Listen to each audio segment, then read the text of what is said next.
তো আমরা পড়ছিলাম হচ্ছে ল্যাংস্টন হিউজেস নাকি। জি হ্যাঁ স্যার। স্যার। আজকে দেখি আমরা দুটা কবিতা আছে শেষ করে ফেলবো। তা গত ক্লাসে আমরা the Negro speaks of rivers এবং আই টু সিং আমেরিকা এই দুটা পড়েছিলাম। তো সবাই শিট টিটগুলো বা বই টই থেকে পড়েছো তো? জি হ্যাঁ স্যার। স্যার। কোনো সমস্যা আছে কোথাও? না স্যার। আচ্ছা, যদি সমস্যা না থাকে তো ভালো। আর যে কোনো বিষয়ে ঠিক আছে তো, ফেসবুক পোস্ট দেখে মাতামাতি করবা না, ওয়েবসাইটে দেওয়া আছে, ওয়েবসাইট সবসময় খেয়াল করবা।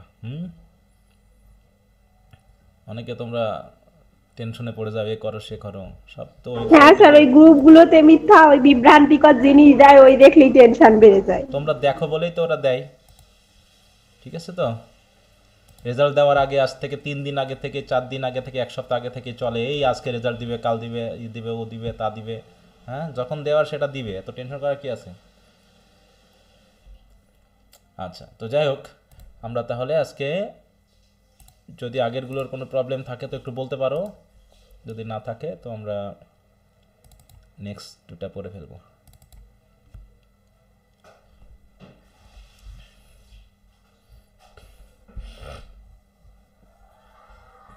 তাহলে আজকে আমরা দেখবো হচ্ছে ওয়ারি ব্লুজ এবং হারলেম।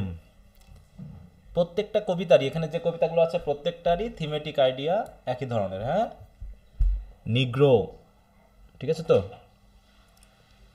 লিবারেশন, ফ্রিডম, হ্যাঁ, স্লেভারির পথ থেকে মুক্তি, এই জায়গাটা নিয়ে কিন্তু কথা বলা হয়েছে। তো প্রথম দুটা কবিতা হারলেম ইয়া সম্পর্কে পড়েছো তো, হারলেম রেনেসাঁ সম্পর্কে দেখছো? এটা কি জিনিস ছিল? জি স্যার। হারলেম কিসের নাম? স্যার একটা জায়গার নাম নিউ ইয়র্কের। এটা জায়গার নাম, তাই তো। যেখানে যেমন আমাদের স্বাধীনতার কেন্দ্র কোন জায়গায় বাংলাদেশের, বলো তো? যে কোনো জায়গায়, হ্যাঁ, কোনো আন্দোলন হলেই সবাই জড়ো হয় কোথায়? প্রেস ক্লাবে স্যার। হুম, প্রেস ক্লাবে। না না না, ওটা না। স্যার মেহেরপুর না? না না না, ওটা না। ঢাকার স্যার কোন শহীদ জায়গাটা মিনার, যেন? শাহবাগ। হ্যাঁ, শাহবাগ, হ্যাঁ, শাহবাগে, শাহবাগ। শহীদ মিনার, হ্যাঁ।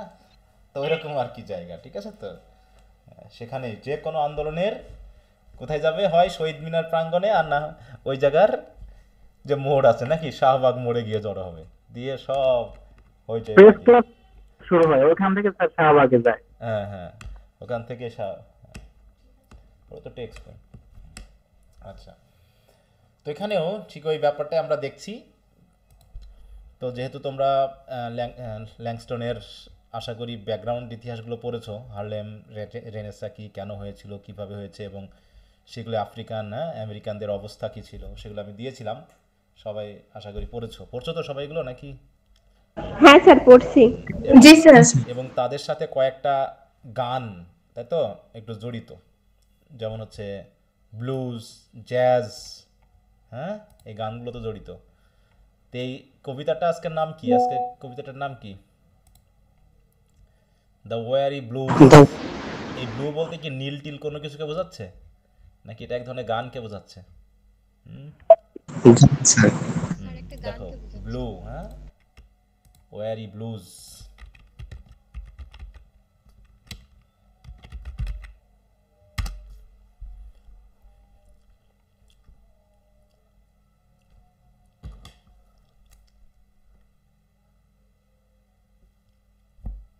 দেখো, এটা হচ্ছে আফ্রিকান আমেরিকানদের দ্বারা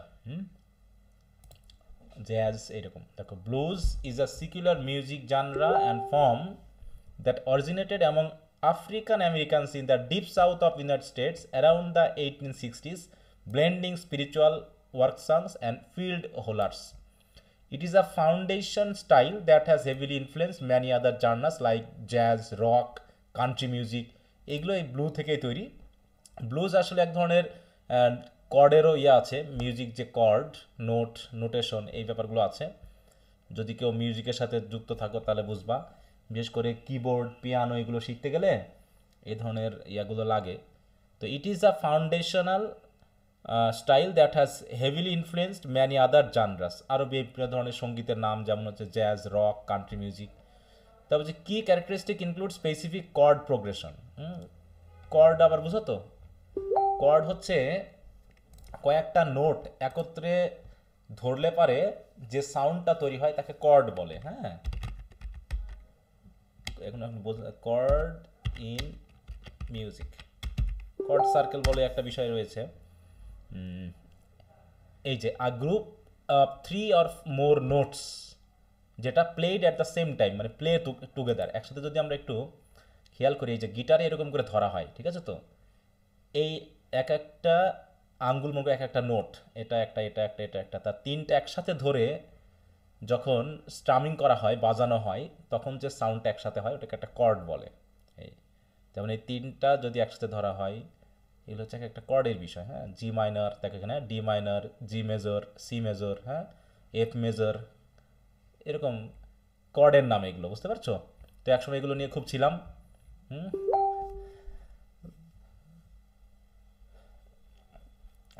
কোথায় যেন এটা,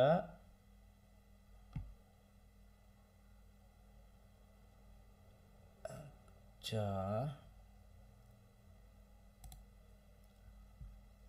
আচ্ছা, তো যা হোক,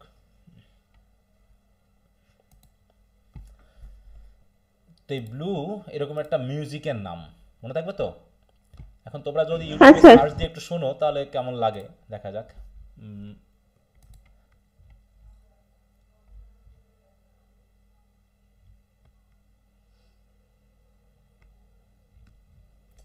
নেটের সমস্যা খুবই।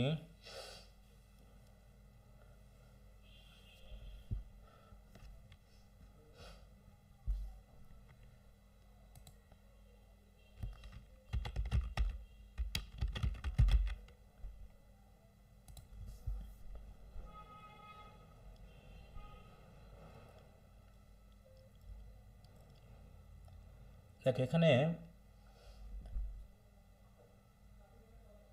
ব্লুজ মিউজিকের মধ্যে একজন বিখ্যাত শিল্পী ইনি, বিবি কিংস। হ্যাঁ, বেশ, এদের শুধু গানগুলো দেওয়া, একটু লাফা ঝাফা দেখলে পারে ভালো লাগতো আরো।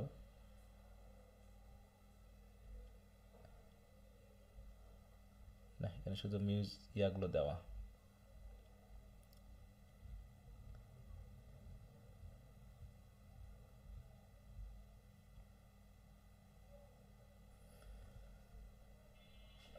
এখানে শুধু মিউজিকগুলো দেওয়া। এইটা জানতে হলে এই গানের সাথে ব্লুজ মিউজিক প্লেয়ার্স প্লেয়ার্স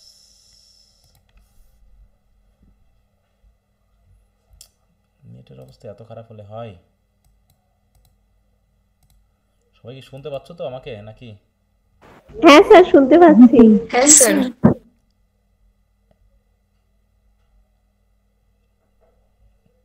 এই যে সব দেখতে পাচ্ছ, এরকম হচ্ছে হ্যাঁ। সব শিল্পী, বুঝতে পারছো? হুম,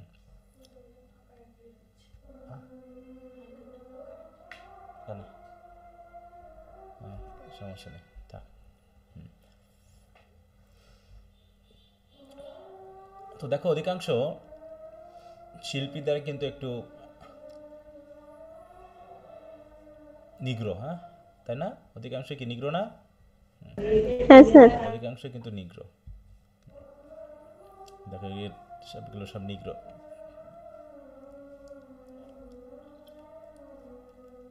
আচ্ছা, তো যাই হোক, এখানে ব্লুজ যেমন আমরা মুক্তিযুদ্ধ নিয়ে কি আমাদের অনেক গান আছে না, বলো? হ্যাঁ স্যার। কয়েকটা গানের নাম বলো দেখি, যে গানগুলো মুক্তিযুদ্ধ সম্পর্কে শুনলেই একটু গায়ে কাঁটা দিয়ে ওঠে বা গায়ে শিহরণ জেগে ওঠে, এরকম কি কোনো? ওই যে স্যার বলে যুদ্ধ করি, হ্যাঁ, তারপরে তারপরে স্যার ওই যে 71 বাঘামণি। ও আমার দেশের মাটি নাকি? হ্যাঁ, জি স্যার, এরকম অনেক গান আছে। স্যার 1 সাগর রক্তের বিনিময়ে। হ্যাঁ হ্যাঁ, এই যে গানগুলো কি করছে, আমাদেরকে মনে করিয়ে দিচ্ছে আমাদের কি সে সংগ্রামকে নাকি? হুম, আচ্ছা, একটু আজান হচ্ছে, আজানটা একটু শেষ হয়ে যাক, হ্যাঁ, তারপরে আমি একটু শুরু করছি আবার। শোনা যাচ্ছে আমাকে?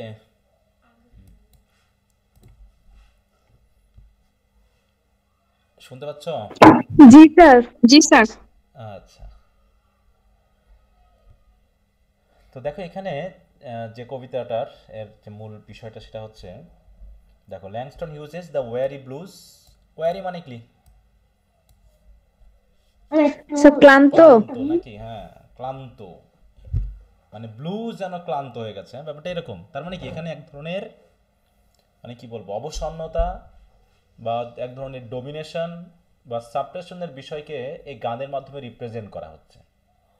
তো এই গানই যেন সেই বিষয়টাকে রিপ্রেজেন্ট করছে যে আমরা কেমন, এর যে সুর, এর যে টোন বা এর যে রিদম বা এর যে ওয়ার্ড, এগুলো দিয়েই নির্দেশ করা হচ্ছে যে আসলে আমরা কেমন। Langston Hughes' The Weary Blues is one of the most celebrated poems of the Harlem Renaissance and a landmark in African American literature. এখানে দেখো বলছে the poem represents a turning point in American poetry.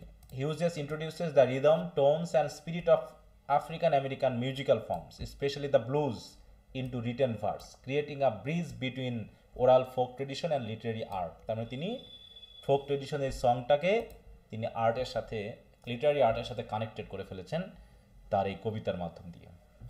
The poem portrays a black musician, তিনি এখানে দেখিয়েছেন একজন black musician বা একজন Negro musician performing the blues on Lenox Avenue in Harlem.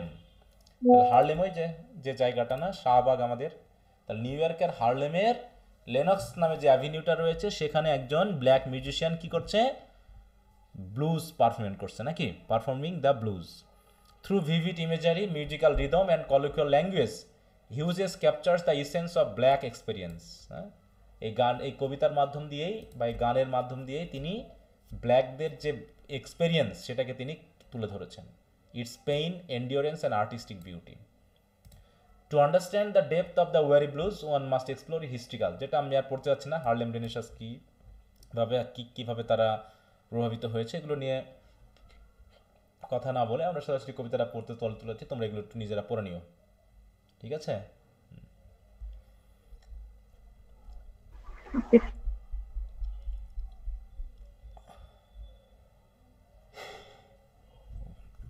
তাহলে এই কবিতাতে কাকে দেখানো হয়েছে? একজন Negro musician performing the blue music. Okay, blues music. তিনি বলছেন কি, ড্রোনিং আর ড্রাউজি সিকোফ্যান্টিক টিউন। আচ্ছা, আমি একটু এখানে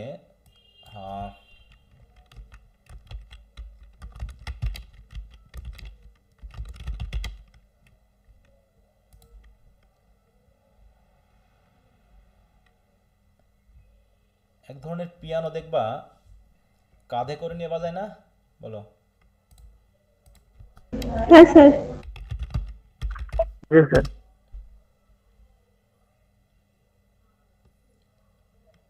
যে এরকম বা ওটাকে দেখো, এই যে ব্ল্যাক ম্যানগুলো একটু খেয়াল করো, এমন করে ছেলেটা বাজাচ্ছে বা এই ছেলেটা বাজাচ্ছে, হ্যাঁ,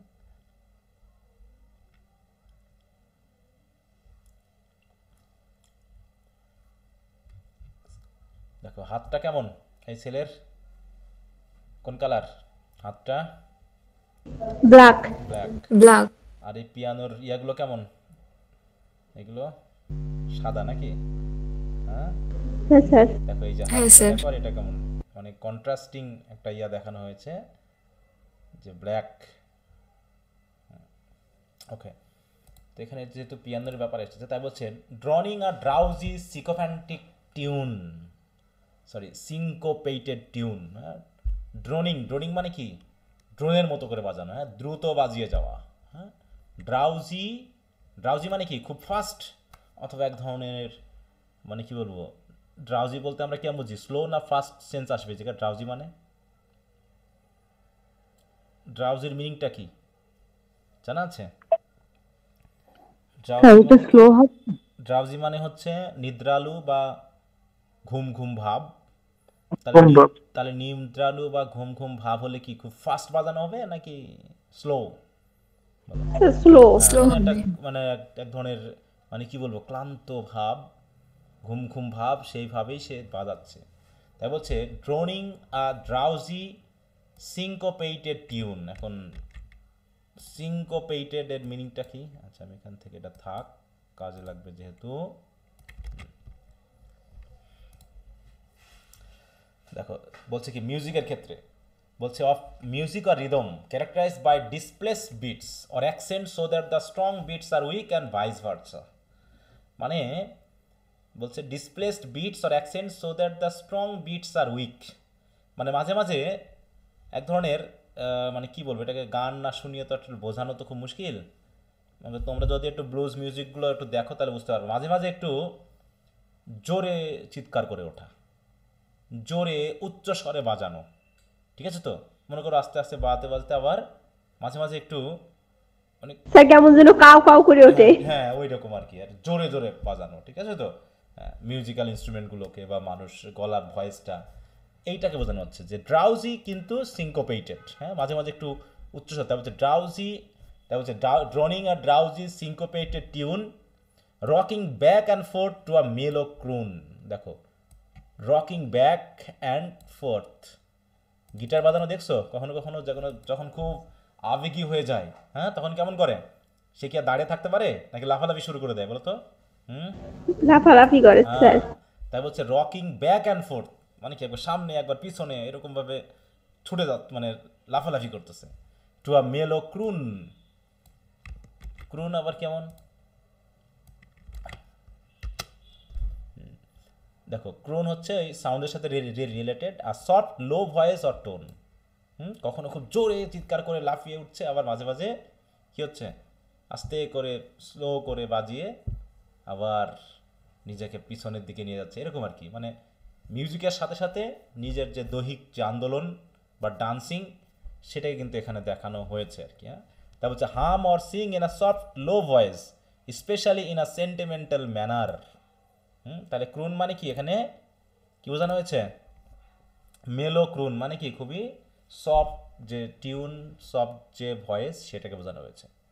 তাই বলছে ড্রোনিং আর ড্রাউজি একটা ইমেজ তৈরি করো মাথায়, ঠিক আছে? তো যে কিভাবে লোকটা আসলে বা মিউজিশিয়ানটা গান করছে বা তার মিউজিক বাজাচ্ছে। তাহলে ড্রোনিং আর drowsy syncopated tune rocking back and forth to a mellow croon. মেলো বলতে কি খুবই উচ্চস্বরে বোঝাবে নাকি সফট বোঝাচ্ছে এই জায়গায় বলো তো? সফট মেলো লাইট বলতে যেমন আমরা বুঝি না যে সফট লাইটকে বুঝি, তেমনি মেলো ক্রুন বলতে এরকম সফট ভয়েসের যে ব্যাপারটা সেটাকে বোঝানো হচ্ছে।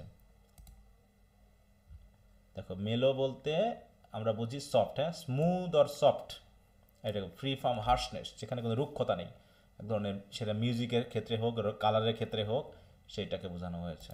ওকে, তাই বলছে I heard a Negro play, এইভাবে একজন নিগ্রোকে আমি কি করতে দেখলাম, ওরকমভাবে মিউজিক্যাল ইনস্ট্রুমেন্ট বাজাতে দেখলাম। হ্যাঁ কেমন? ড্রোনিং আর drowsy syncopated tune rocking back and forth to a mellow croon. I heard a Negro play down on Lenox avenue the other night. কখন বাজাতে দেখছি এবং কোথায় বাজাতে দেখছি বলো? লেনক্স অ্যাভিনিউ নাকি? Down on Lenox avenue the other night by the pale dull pallor of an old gas light.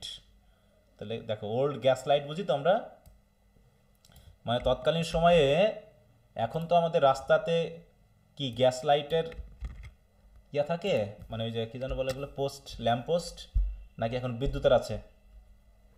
বিদ্যুতের।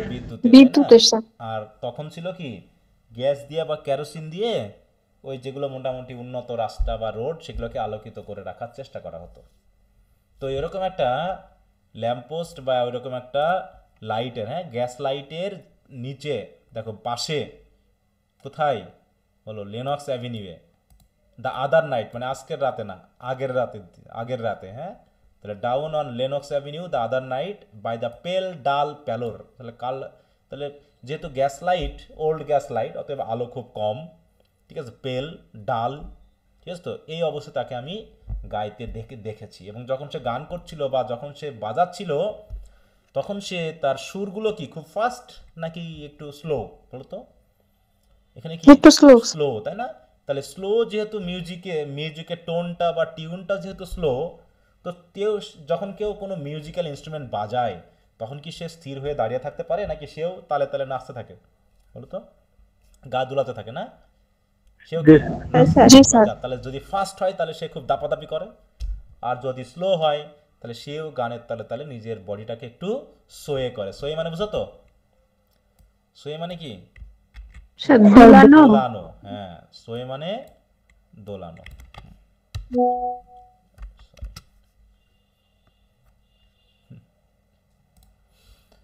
Sway, move or cause to move slowly or rhythmically backwards and forwards or from side to side, হয় আগে পিছে করা আর না হয় side two side দোলা, যেটাকে swinging বলে বা রক বলে, যেটাই বলি না কেন। হ্যাঁ, তাই বলছে যে লোকটাকে আমি দেখলাম কি করতে, he did a lazy sow, he did a lazy sow to the tune of those worry blues. তাহলে যে ওয়ারি ব্লুজ সে বাজাচ্ছে, মানে ওয়ারি মানে কি এখানে স্লো, এই যে ড্রাউজি বা ওয়ারি, হ্যাঁ, এক ধরনের সিঙ্কোপেটেড টিউন সে বাজাচ্ছে, আর টিউনের সাথে সাথে সে কি করছে, তার বডিটাকে সে লেজিলি দোলাচ্ছে।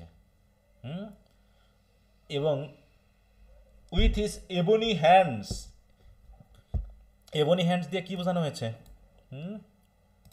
অন ইস আইভরি কি, তাহলে কি হচ্ছে কি আইভরি কালারের, আর তার হ্যান্ড হচ্ছে কি বলো? ইবনি স্যার। এবনি বলতে কোন কালার বোঝাচ্ছে? কালো।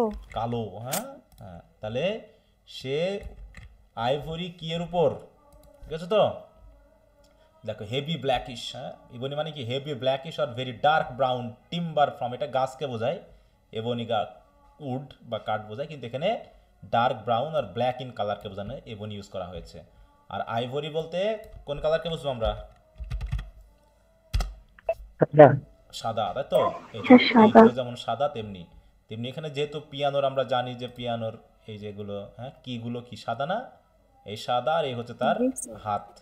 তাহলে কন্ট্রাস্টিং এ দেখানো হচ্ছে যে সে যখন বাজাচ্ছে তখন তার ব্ল্যাক, হ্যাঁ, এই যেটা যদি একটু দেখো, ব্ল্যাক বা এবনি হ্যান্ডস কি করছে, অন ইস আইভরি কি, যেহেতু বাজাচ্ছে যখন, তখন তার আইভরি কি এর উপরে তার হাতটা কি করছে, চলছে।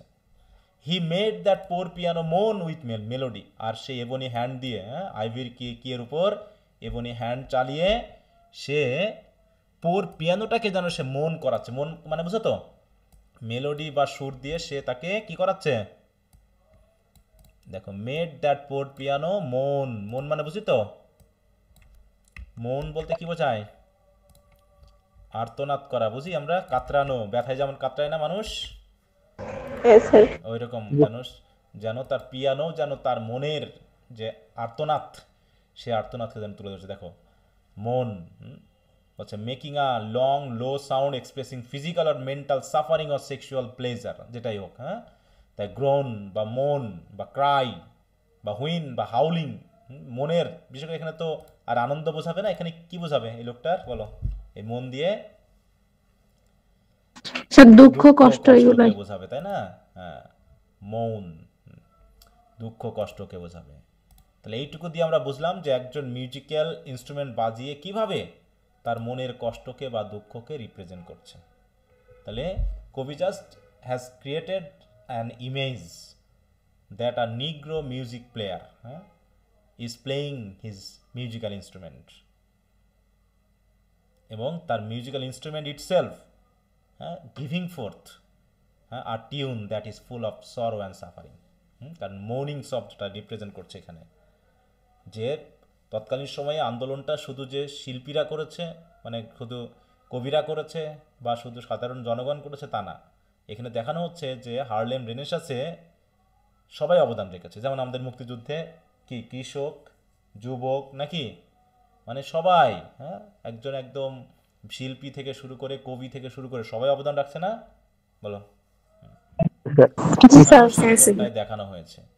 তাই বলছে, দেখো, the poem opens with the speaker describing a slow rhythmic melody, a drowsy syncopated tune that drifts through the night. The rhythm is uneven and musical, filled with the offbeat energy characteristics of blues and jazz. Offbeat মানে ওই যে মাঝে মাঝে simply বাজাতে জোরে চিৎকার করে ওঠা বা টিউন চেঞ্জ করে ফেলা, এটাকে বোঝানো হচ্ছে। The performer an African American musician sways gently as he sings in a mellow voice. The speaker who observed this scene listened with attention and admiration to the man's performance. সে শুনছে বা দেখছে এবং সে নিজেও এর দ্বারা নিশ্চয়ই আকৃষ্ট বা মোহিত হবে। এখানে দেখো তাই বলছে এখানে in this opening 10 lines Langston Hughes introduces the central image of Wary Blues, an African American musician performing his soulful song on a dimly lit Harlem street. স্ট্রিটটার নাম কি জানো? Sir Lenox Avenue. Lenox Avenue in Harlem, তাই তো? The poet blends visual auditory and emotional imagery to immerse the reader in the sound and spirit of the blues. Okay, তখন কবি এর দ্বারা মোহিত হয়ে নিজেই যেন মানে দেখছেন, অনেকক্ষণ ধরে দেখছেন, দেখতে দেখতে এক সময় নিজের আবেগেই তিনি বলে উঠলেন, ও ব্লুজ। কি বলে উঠছেন? ও ব্লুজ। মানে তিনি যেন আর শুধু গানকে নির্দেশ করছে না, গানও যে মানুষের অ্যাগনিকে, মেন্টাল অ্যাগনিকে রিপ্রেজেন্ট করতে পারে সেটা তিনি দেখিয়েছেন। তাই বলছে দেখো এই জায়গায় যে through vivid imagery and rhythm he captured the essence of the blues as both art and survival, a means for the black soul to express pain, dignity and humanity।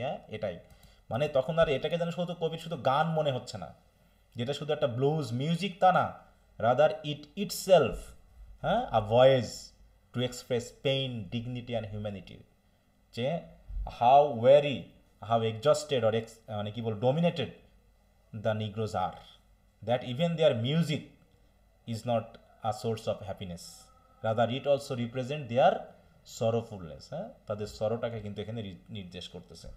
The scene on Lenox Avenue becomes more than a musical performance, it is a moment of deep cultural revelation. The weary musician, his ebony hands on ivory keys, embodies the creative strength of the people who transform hardship into beauty. He uses musical language, allows reader not only to witness the scene but to hear the blues, a song of sorrow that paradoxically affirms life। তোমরা একটু blues music দিয়ে একটা দেখবা, ঠিক আছে তো? হ্যাঁ sir. তাই বলছি কি দেখো, তার জন্য তিনি আবেগে বলে উঠছেন কি, O blues swaying to and fro on his rickety stool. মানে কি রিক্টি মানে বুঝো তো? রিক্টি স্টুল মানে অনেক সময় দেখা যাচ্ছে কি গিটার বাজাক বা পিয়ানো বাজাক তার একটা স্টুলের উপর বসে বাজায়, আছে না এরকম? জি স্যার। হ্যাঁ স্যার। ছোট্ট একটা স্টুল, একটা দিন নেটের ঝামেলা, এই যে এরকম, মানে যে কোনো সময় সেটা উল্টে পড়ে যেতে পারে। দেখো মিউজিশিয়ান অন আ, যদি আমরা দেখি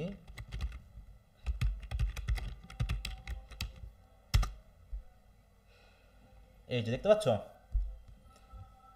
হ্যাঁ স্যার। এই যে টুলের উপর বসে বসে সে বাজাচ্ছে, আর যখন বাজাচ্ছে সে কি করছে, তার গাও কি করছে, সে দোলাচ্ছে একবার এদিক ওদিক, সোয়ে করছে। এই যে এরকমটা যদি দেখো, এই যে এটা যদি আমরা দেখি, তাই বলছে কি দেখো swaying to and fro on is rickety স্টুল।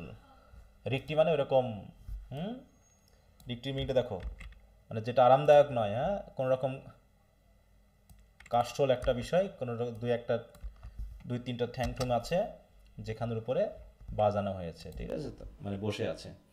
একটি মানে স্ট্রাকচার দেখো poorly made, likely to collapse, মানে একদম uneasy, affected rickets. Okay, that was a swaying to and fro on his rickety stool. He played that, একটু বড় করে নিই,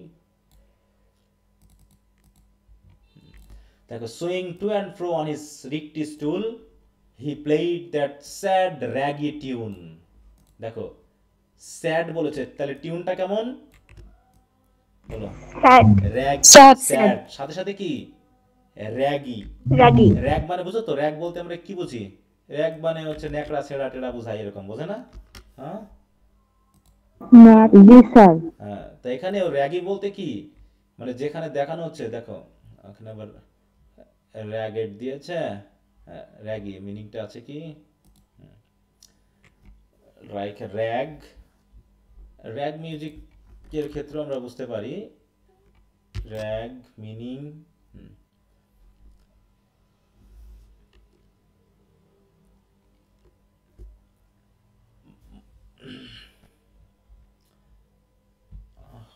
কোথায় গেল, এখানে দেখো।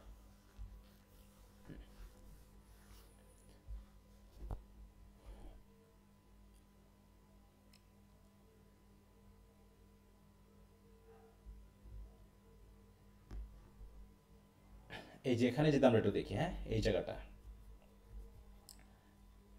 দেখো, লার্জ কোয়ার্স মানে এখানে হচ্ছে আনইভেন যেটা বলা হচ্ছে, হ্যাঁ যেহেতু ওখানে বলা হচ্ছে আনইভেন, হ্যাঁ সিনকোপেটেড বলা হচ্ছে, জন্য র্যাগি টিউন বলা হচ্ছে, uneven. He played that sad and raggy tune like a musical fool. Musical fool মানে বুঝছো তো, ফুল মানে কি বোঝায়?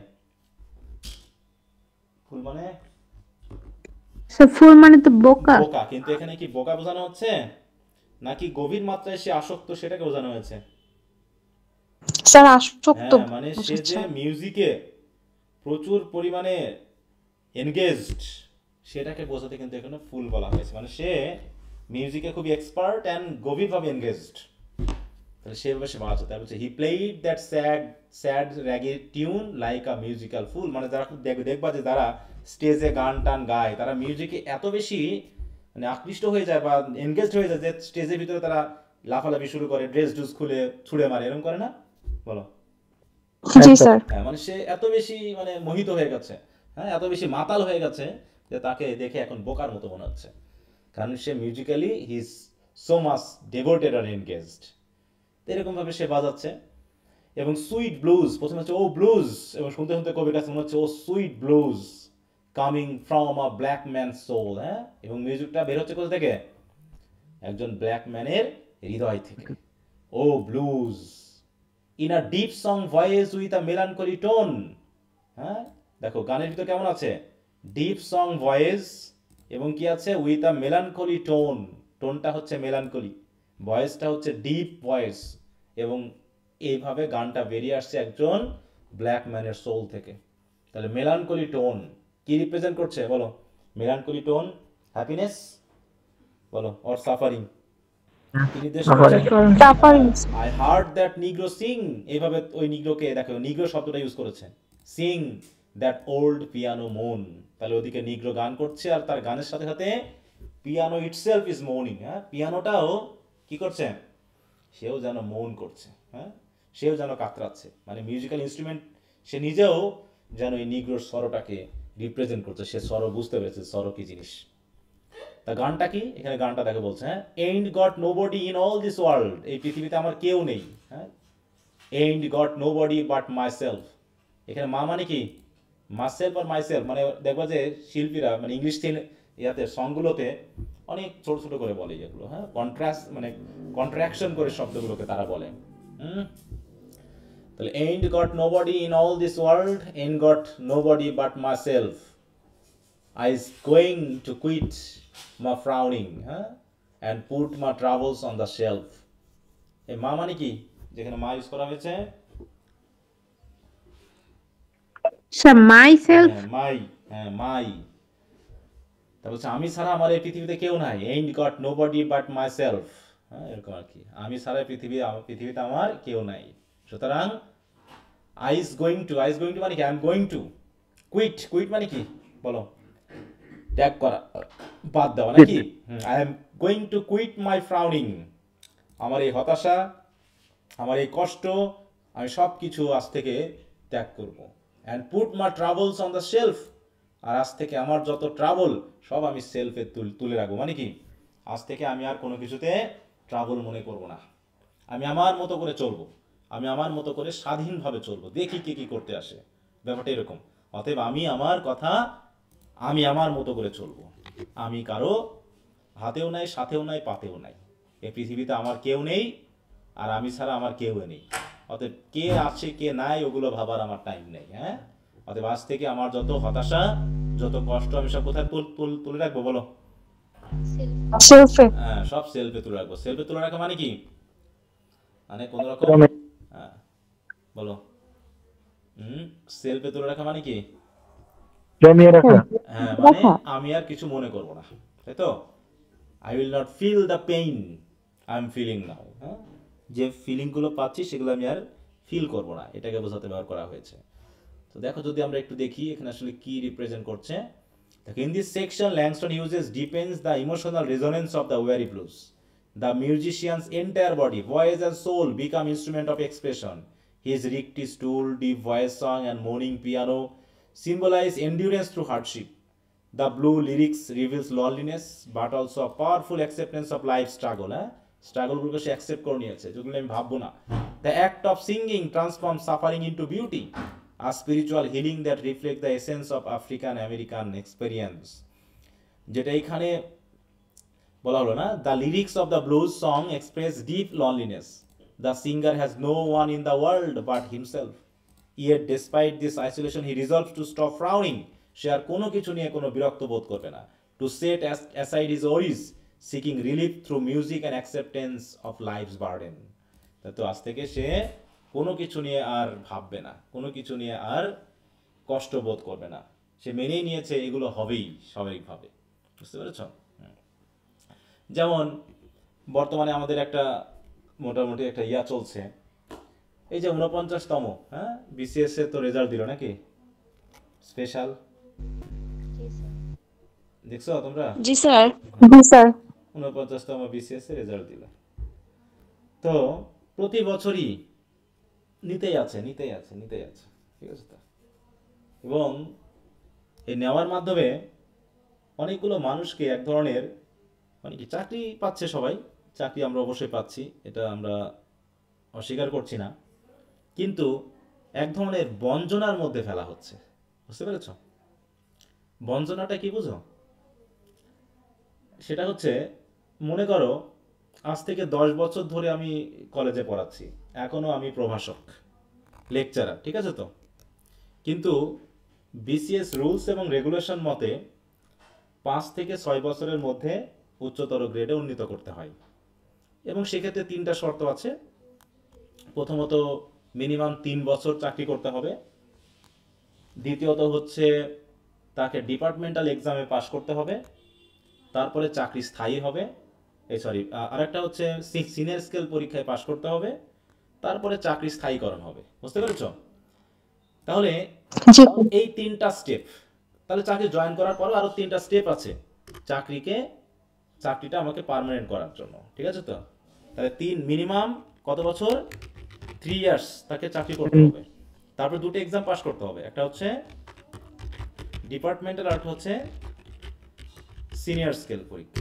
এইগুলো সবাই কিন্তু একসাথে দেয়, আমরা যারা যে ক্যাডারেরই হোক সব ক্যাডারের এই রুলসটা আছে যে 3 বছর মিনিমাম চাকরি করতে হবে, ডিপার্টমেন্টাল সিনিয়র স্কেল পরীক্ষায় পাশ করতে হবে এবং শেষে চাকরিটাকে পার্মানেন্ট করতে হবে। এই 3টা শর্তে 5 বছর উন্নীত হলে, 5 বছর পূর্ণ হলে একজনকে তার পরবর্তী গ্রেডে উন্নীত করা হবে। মানে আমাদের পরবর্তী গ্রেড হচ্ছে 6th গ্রেড, এখন আমরা আছি 9th গ্রেডে। বুঝতে পেরেছ? আমরা এখন আছি 9th গ্রেড থেকে আমাকে উন্নীত করা হবে কততে?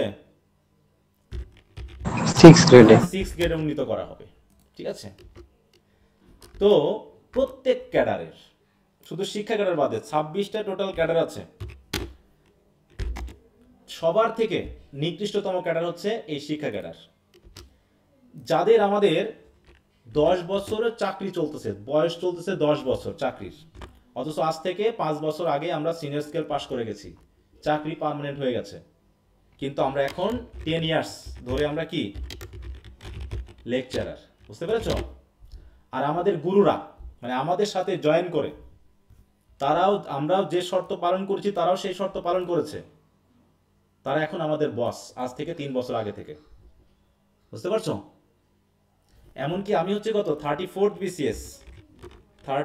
BCS আমি, তাহলে আমরা এরকম ভাবে তারও আগের আছে 32nd BCS থেকে শুরু করে 37th BCS পর্যন্ত আমরা সবাই এখনো কি লেকচারার।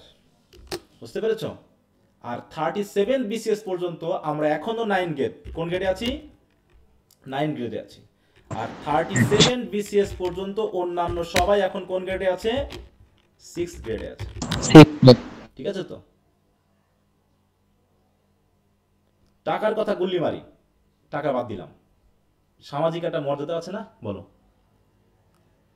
34th একজন সে যদি এখন এডিসি হয় 34th সে যদি এখন এডিসি হয়, তাহলে সে হবে আমাদের কমান্ডার।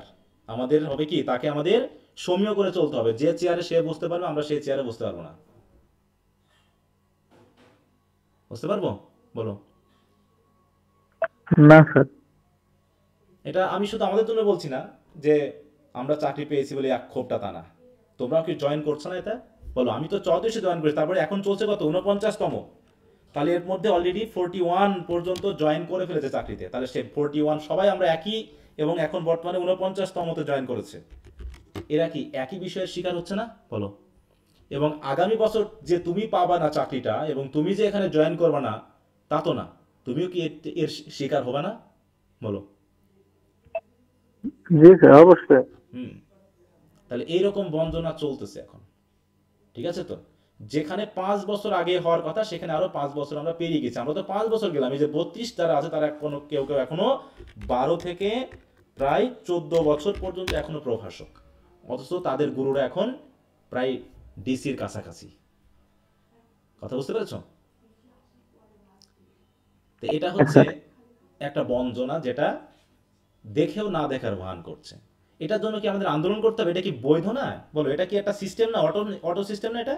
বলো। অবশ্যই স্যার। যেমন করে আমি চাকরিতে তুমি অ্যাপ্লাই করলা, তুমি তো এই তো সামনের বছর থেকে তো তোমরা অ্যাপ্লাই করা শুরু করবা নাকি, অ্যাপয়ার দিয়ে। তাহলে তুমি প্রিলিতে অ্যাপ্লাই করবা, প্রিলি পাস করে রিটেনে যাবা, রিটেন পাস করে ভাইভাতে যাবা, ভাইভা পাস করে মেডিকেলে যাবা, পুলিশ ভেরিফিকেশন হবে, তুমি চাকরিতে জয়েন করবা। জয়েন করার সাথে সাথে তুমি আতেল। শিক্ষা ক্যাডারে যারা জয়েন করবে সবাইকে কেমন হবে? এরা হবে আতেল। নির্বোধগুলো শিক্ষা ক্যাডারে জয়েন হয়, আর বাকি সব বুদ্ধিমানগুলো বাকি 25টা ক্যাডারে জয়েন হয়। বুঝতে পেরেছো? মানে জয়েন করার সাথে সাথে তুমি আতেল, তো তোমার আর কোনো যোগ্যতা নেই, তোমার আর কিচ্ছু নেই। অথচ আমরা অনেকেই আছে যারা একবারই ডিপার্টমেন্টাল পাস, একবারে পার্মানেন্ট। এগুলো আমরা সব নির্বোধগুলো এই শিক্ষা ক্যাডারে পড়ে আছি। বলো, এইগুলো নিয়ে কি মানে চলে? বলো। না স্যার। এটার জন্য কি আন্দোলন করতে হবে আমাদেরকে? বলো তো। মানে এটা তো আমাদের অবৈধ না যে আমরা অবৈধ কোনো কিছু আমরা প্রাপ্য না তাই আমরা আন্দোলন করতে চাচ্ছি। এটা তো আমাদের পাওনা জিনিস, সেটা তো অটো হয়ে যাওয়ার কথা। আমি চাকরি করব, আমার কাজ আমি করে যাব, অথচ যে আমাকে নিয়োগ করেছে তার সিস্টেমগুলো অটো সে আমাকে এগুলো দিয়ে যাবে। এটাই তো হওয়ার কথা নাকি? বলো। জি স্যার। সময় হয়ে যাবে, অটো হয়ে যাবে, কারণ সেটা রুলস অ্যান্ড রেগুলেশনে লেখা আছে। কিন্তু আজকে এখনো 10 বছর চলছে না, জানি না সামনে আরো কত বছর পর্যন্ত আমাদের অপেক্ষা করতে হবে। অথচ আমাদের 37তম বিসিএস এর ক্যাডারেরা, তারা আমাদের বস, তারা এখন 6ষ্ঠ গ্রেডে, আমরা এখনো 9ম গ্রেডে। এমন আতেল ক্যাডারে যুক্ত হয়েছে আমরা। হ্যাঁ, চাকরি করছি, অবশ্যই আপনারা বলবেন যে স্যার আপনি তো একটা চাকরি পেয়েছেন, তো অবশ্যই এটা তো মেনে নিচ্ছি, আমরা একটা চাকরি পেয়েছি। কিন্তু তারপরেও এখানে থেকেও তো একটা বৈষম্যের ব্যাপার আসছে না? বলো। জি স্যার। সে রবীন্দ্রনাথের মনে আছে? রবীন্দ্রনাথের লেটার টু লর্ড চেমসফোর্ড। বলো। তুমি ক্যাডার শব্দটা দিয়ে যদি ক্যাডারের রিয়াটা না রাখো, তখন অপমানটা কি একটু বেশি লাগে না আমাদের? বলো। অবশ্যই স্যার। একজন 37 বিসিএস এর যে হচ্ছে আমাদের কি 6ষ্ঠ গ্রেডের, সে যখন 34-এর কাউকে বা 32-এর বা 33-এর কাউকে অর্ডার করে লেকচারার হিসাবে, তখন কেমন লাগে? বলো। বলো, এটা কি ভালো লাগে? অবশ্যই না স্যার। হ্যাঁ, এটা হতে পারে যে স্যার আপনার তো সিনিয়র হয়ে গেছে। হ্যাঁ, সিনিয়র হয়ে গেছে। হ্যাঁ, আমার অধীনেও তো আমাদের যারা কর্মচারী আছে, আমাদের অফিসে যেমন ডলি আপা আছে, ওকে আমার চেয়ে বয়সে বড় না, তাও তো আমি তাকে অর্ডার করি। কিন্তু সেটা তো একটা সিস্টেমে আছে কিনা? বলো। আমাদের যারা ঝাড় দেয় বা যারা দারোয়ান, তারা তো অনেকে আছে আমাদের চেয়ে বয়সে বড়, আমরা তো তাদেরকে অর্ডার করি। কিন্তু তারা কি আমাদের ব্যাচের বা আমাদের মতো? বলো। না তারা স্যার। কি কখনো আমাদের কাছে ফিল করবে যে আমি স্যার আপনার চেয়ে তো বড়, তাহলে আপনি আমাকে অর্ডার করছেন কেন? এটা কি বলতে পারবে কখনো? না স্যার। না। কিন্তু এটা তো আমরা একসাথে জয়েন করেছি, একই সিস্টেমে এই পর্যন্ত আসলাম, অথচ শুধুমাত্র শিক্ষা ক্যাডারে জয়েন করার জন্য আমরা সবাই আতেল। আমাদের আর কোনো যোগ্যতা নেই, আমাদের কিচ্ছু নাই, আমরা সব শেষ। ঠিক আছে? তো এইরকম ভাবে হচ্ছে, এটা একটা ছোটখাটো বৈষম্যের কথা বললাম, যেটা আমরা শিক্ষিত সমাজে এই আধুনিক যুগে এসেও এখনো আমরা ফিল করছি। বুঝতে পারছো? অথচ 5 বছর অর্থনৈতিকভাবে ক্ষতিগ্রস্ত, সেটা তো আছেই, ওটা তো বাদ দিলাম। তার কারণ যে 6ষ্ঠ গ্রেডের বেতন পাচ্ছে 37তম বিসিএস এর, আর একজন 32তম বিসিএস যে নবম গ্রেডে মানে বেতন পাচ্ছে, তার প্রতি মাসের বেতনের পার্থক্য 10 থেকে 15,000 বেশি। কথা বুঝতে পারছো? তাহলে শিক্ষাতে কেন আসবে? শিক্ষাতে তুমি কেন আসবা বলো? হ্যাঁ, তুমি ভাবছো স্যার একটা চাকরি পাইলে তো হয় প্রথমে। হ্যাঁ, চাকরি পাইলে হবে, ঠিক আছে। তারপর তুমি যখন চাকরিটা পেয়ে যাবা, তুমি এত কষ্ট করলা, তাই না? তুমি এই সিস্টেমে এসে তুমি নিয়ম কানুন জেনে তুমি এই পরিশ্রম করে এসেছো এই জায়গায়, এসে যদি দেখো যে শুধু হয়তো কিছু মার্কের পার্থক্যর জন্য, নাকি প্রশাসন ক্যাডার আমার ক্যাডারের মধ্যে কতখানি মার্কের পার্থক্য আছে? খুব বেশি পার্থক্য? বলো, আকাশ সমান না পার্থক্য? স্যার, আপনারা সেম পরিশ্রমই করছেন, কিন্তু জাস্ট দুই এক মার্কের জন্য। মনে করো 300 জনের ভিতরে যদি আমি ধরি, 300 জন প্রশাসন ক্যাডার নিয়েছে, তার ভিতরে ছিল কতখানি ইয়া বলো তো? ইয়া কত ছিল, কোটা ছিল কত ওদের জানো? আচ্ছা ধরলাম তৎকালীন সময়ে 65% কোটা যদি আমি ধরি, তাহলে 65 এই 300 জনের মধ্যে 65% কোটায় তাহলে কতজন নিয়োগ হয় বলো তো? প্রায় 190 জন, ধরলাম 180 জন। তাহলে এই 180 জন প্রশাসন ক্যাডারের কাছে শুধু কোটাতে গেছে 180 জন, ঠিক আছে? তাহলে এই যে 100 জন যদি আমাকে শিক্ষা ক্যাডারে যদি 100 জন নেয়, তাহলে এখানেও নিশ্চয়ই তাহলে কোটাতে এর সাথে কতজন বলো? এখানে তাহলে 60 জন আসছে নাকি? আসছে না? এখানেও তাহলে প্রায় 60 জন কোটাতে আসছে।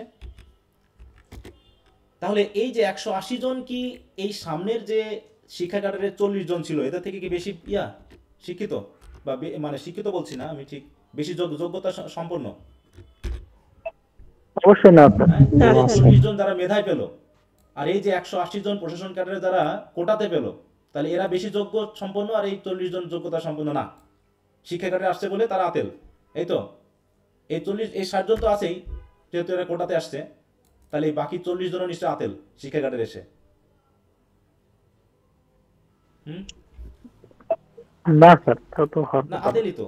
আমাদের তো আতেল ছাড়া কিছু বলা যাবে না, কারণ আমাদের এসে এখন এই যে আমাদের 37-এর যিনি কিছুদিন পর এই যে 6ষ্ঠ গ্রেড পেয়ে তিনি যখন হবেন, তখন আমাদের নিশ্চয়ই হাত দিয়ে আঙুল দিয়ে বসাবেন আর উঠাবেন। হ্যাঁ, আমাদেরকে অর্ডার করবেন। হ্যাঁ, মানে কি আদেশ নোটিশ দিয়ে অর্ডার করবেন, এই করতে হবে আপনাদের, ওই করতে হবে আপনাদের।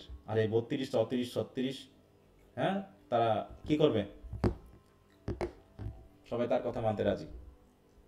বুঝতে পেরেছো? হ্যাঁ স্যার, আপনার কলেজে প্রধান অতিথি আসবে। হ্যাঁ হ্যাঁ, ওই তো বললাম যে তারা চেয়ারে বসে, মানে তারা স্টেজে চেয়ারে বসে, আমরা তার নিচে বসি, বুঝো না? এবং আরেকটা জিনিস তোমাকে বলি, এই যে 49তমতে আমার একজন স্টুডেন্ট মনে করো শিক্ষা ক্যাডারে পেয়েছে, যে আমার সময় এইচএসসি তে পড়তো, 2017 সালে সে এইচএসসি তে পড়তো, তখন আমি তাকে ইংরেজি পড়াতাম। সে এখন 49তমতে হয়েছে কি এডুকেশন ক্যাডার, সেও এখন লেকচারার। বুঝতে পারছো? এখন আমি বুঝলাম এই ছেলে এডুকেশন ক্যাডারে না হয়ে যদি সে যদি প্রশাসন ক্যাডারে হইতো, তাহলে সেই স্টুডেন্ট কি আমাকে অর্ডার করতো না? অবশ্যই স্যার। হ্যাঁ বলো, হয়তো করতেও পারে, জানি না, করতে তো, কারণ আমরা এখনো জানি না আগামী 3-4 বছর বা 5 বছরে আমাদের কোনো চাকরি হবে কিনা, ঠিক আছে? মানে চাকরির প্রমোশনটা হবে কিনা আমরা জানি না মনে করো। তাহলে এই অবস্থায় যদি আমি যে স্টুডেন্টকে যারা 10 বছর ধরে পড়েছে, তারা আমি মাস্টার্সে পড়ে, 4 বছর ধরে পড়েছি, মানে তারা অলরেডি মাস্টার্স পাস করে বেরিয়ে গেছে, তারা যদি আজকে পেয়ে যেত, তাহলে হয়তো আমি বড় কলেজে না বলে আমি হয়তো এই ইয়াটা পাইনি। হয়তো যদি বড় কোনো কলেজের হতাম, সেই কলেজের স্টুডেন্ট যদি প্রশাসন ক্যাডারে হতো, তাহলে অবশ্যই সে আমার বস হয়ে আসতো আজকে, ঠিক আছে? সেও বরং 5 বছর আগেই হয়তোবা যদি সে 2020-এই যদি জয়েন করতো, তাহলে আজকে তার 6ষ্ঠ গ্রেড হয়ে যেত, হতো কিনা বলো? আমার স্টুডেন্ট যাকে মনে করো ফার্স্ট ইয়ারে পড়ানো শুরু করেছি, সে 4 বছর পরে বিসিএস পরীক্ষা দিয়ে সে প্রশাসন ক্যাডারে জয়েন করেছে 2020-এ মনে করো, তাহলে আজকে হচ্ছে 2025, তাহলে 25-এ সে আজকে 6ষ্ঠ গ্রেড পেয়ে যেত, আর আমি এখনো 9ম গ্রেডেই সার্ভিস করতেছি বা করব।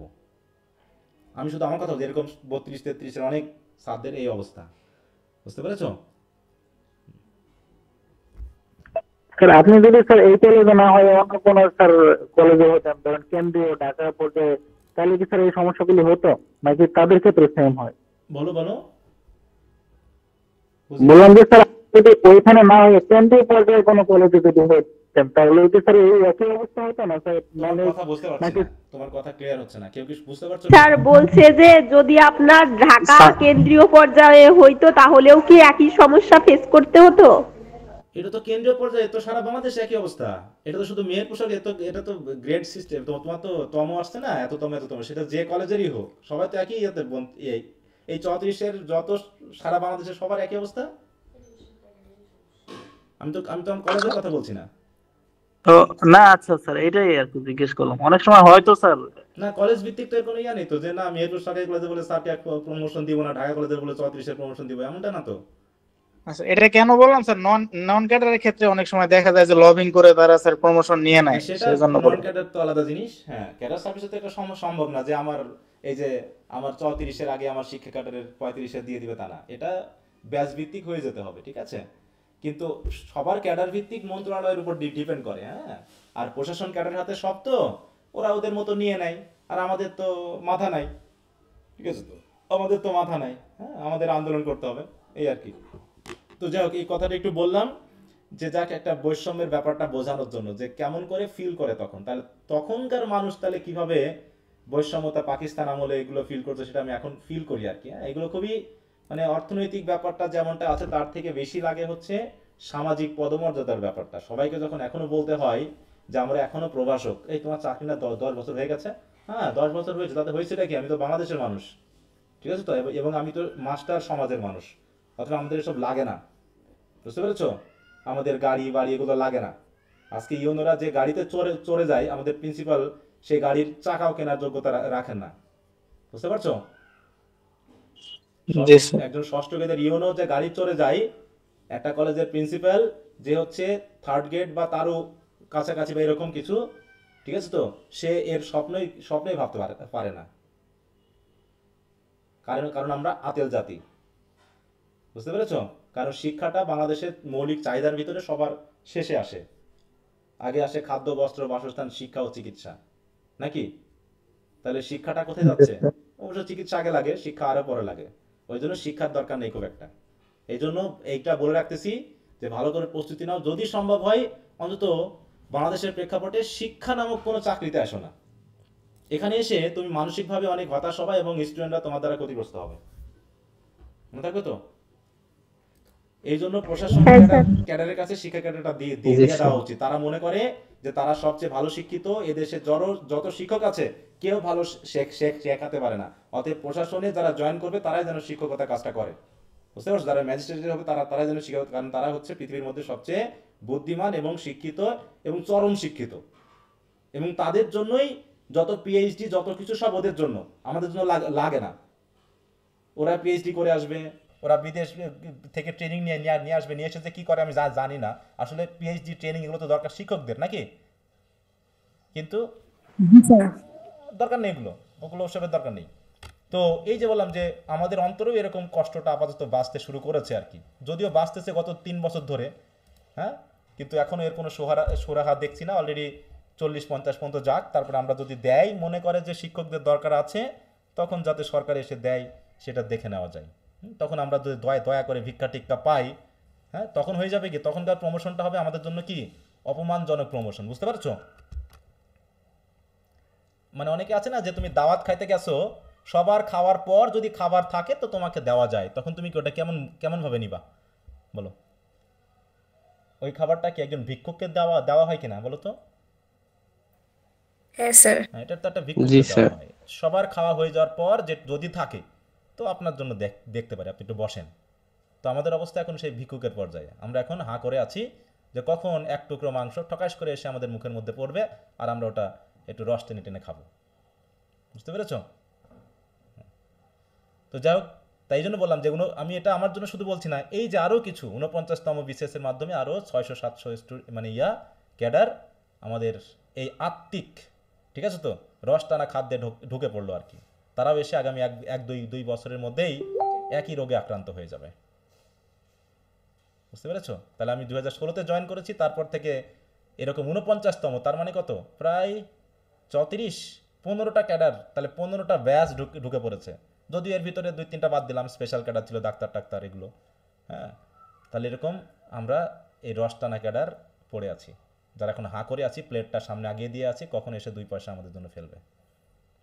এবং তোমরাও যারা আসবা একই রোগে আক্রান্ত হবা, এই শুভকামনা তোমাদের জন্য না থাক, ঠিক আছে? ওকে, তো এই কষ্টে দেখো আমাদের মানে কি বলবো, গ্রুপে থাকলে বুঝতে পারতাম কি অবস্থা হতো না।